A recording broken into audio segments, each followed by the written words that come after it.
Morning students. बेटा, आज हम अपनी कक्षा 7 में हिंदी व्याकरण का पाठ 8 पढ़ेंगे, जिसका नाम है संज्ञा। संज्ञा क्या है?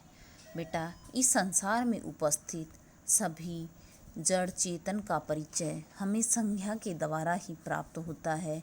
जब हम किसी का भी परिचय प्राप्त करना चाहते हैं तो सबसे पहले उसका नाम ज्ञात करना होता है। तो व्याकरण में नाम को ही हम क्या कहते हैं? संज्ञा। देखिए बेटा, किसी जाति, द्रव्य, गुण, भाव, व्यक्ति, स्थान और क्रिया आदि के नाम को हम संज्ञा कहते हैं। जैसे पशु, सुंदरता, व्यथा, मोहन, दिल्ली, मारना। बेटा, संज्ञा के भेद। संज्ञा के 3 भेद होते हैं: जातिवाचक संज्ञा, व्यक्तिवाचक संज्ञा, भाववाचक संज्ञा। फर्स्ट है हमारा बेटा जातिवाचक संज्ञा। जिस संज्ञा शब्द से किसी व्यक्ति, वस्तु, स्थान की संपूर्ण मतलब सारी जाति का बोध हो, उसे जातिवाचक संज्ञा कहते हैं। जैसे मनुष्य, नदी, नगर, पर्वत, पशु, पक्षी, लड़का, गाय, घोड़ा, भैंस, बकरी, नारी, गांव आदि। आगे है बेटा हमारा व्यक्तिवाचक संज्ञा। केवल एक व्यक्ति, वस्तु या स्थान के लिए जिस नाम का प्रयोग होता है उसे व्यक्तिवाचक संज्ञा कहते हैं। बेटा, व्यक्तिवाचक संज्ञा में किसी एक व्यक्ति का प्रॉपर नाम, जैसे मोहन है, वो हमें पता चल जाएगा कि व्यक्तिवाचक संज्ञा है। किसी एक वस्तु का नाम, किसी एक जगह का नाम, जैसे मुंबई।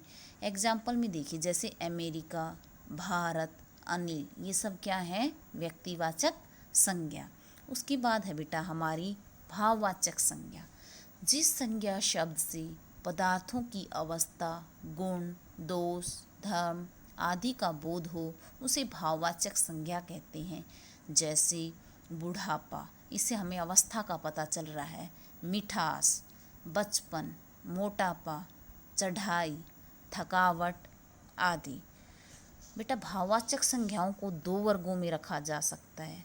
कुछ संज्ञाएं होती हैं वो अपने मूल रूप में भाववाचक संज्ञा होती हैं, जैसे सुख, दुख, मान, अपमान आदि। कुछ भाववाचक संज्ञाएं अन्य शब्दों से बनाई जाती हैं, जैसे कि हम मित्र से बना दें मित्रता, हरा से बना दें हरियाली, पढ़ना से हो जाए पढ़ाई, संस्कृति से हो जाए संस्कार आदि। हमारी जो भाववाचक संज्ञा है वो इसमें एग्जाम्पल के द्वारा समझा रखे कि इस पहाड़ की ऊंचाई अधिक है, चाय में मिठास अधिक है। तो भाववाचक संज्ञा जिस शब्द से किसी व्यक्ति, स्थान अथवा वस्तुओं के गुण, दोष, दशा, भाव आदि का पता चले तो उसे हम क्या कहेंगे? भाववाचक संज्ञा। फिर देखिए बेटा, कुछ विद्वान हैं वो अंग्रेजी व्याकरण के प्रभाव के कारण संज्ञा शब्द की 2 और भेद बतलाते हैं। कौन कौन से? समुदायवाचक संज्ञा और दूसरा है हमारा द्रव्यवाचक संज्ञा। फर्स्ट देखिए बेटा, समुदायवाचक संज्ञा।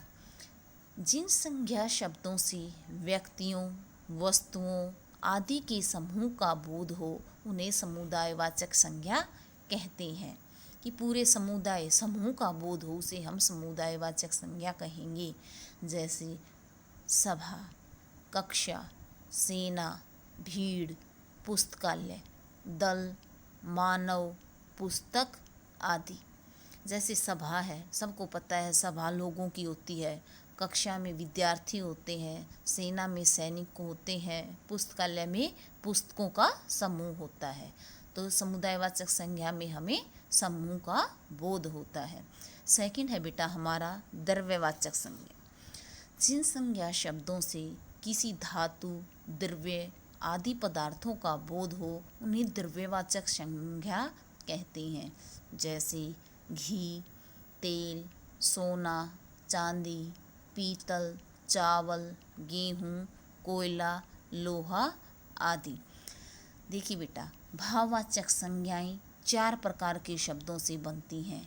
जैसे फर्स्ट है जातिवाचक संज्ञा से। दास से क्या बन जाएगा? दास्ता, पंडित, पांडित्य, बंधु, बंधुत्व और बंधुता, क्षेत्रीय क्षेत्रीयत्व, पुरुष पुरुषत्व।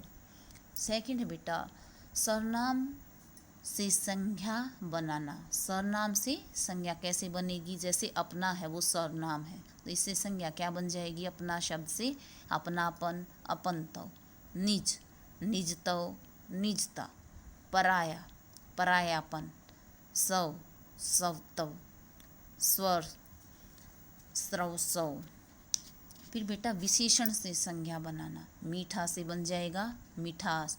चतुर है वो विशेषण है, संज्ञा क्या बन जाएगी? चातुर्य, चतुराई। मधुर, माधुर्य, मधुरता। सुंदर, सौंदर्य, सुंदरता। अब देखो क्रिया से संज्ञा बनाना। खेलना, खेल। थकना, थकान। लिखना का क्या हो जाएगा? लेख। हंसना, हंसी। बेटा व्यक्तिवाचक और भाववाचक संज्ञाओं का जातिवाचक संज्ञा के रूप में प्रयोग।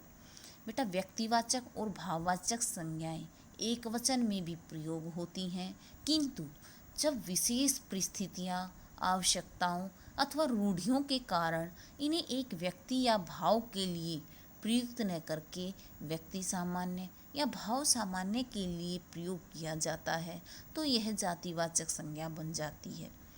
उस समय यह बहुवचन भी हो सकती है। अब देखो बेटा जातिवाचक संज्ञा का व्यक्तिवाचक संज्ञा के रूप में प्रयोग।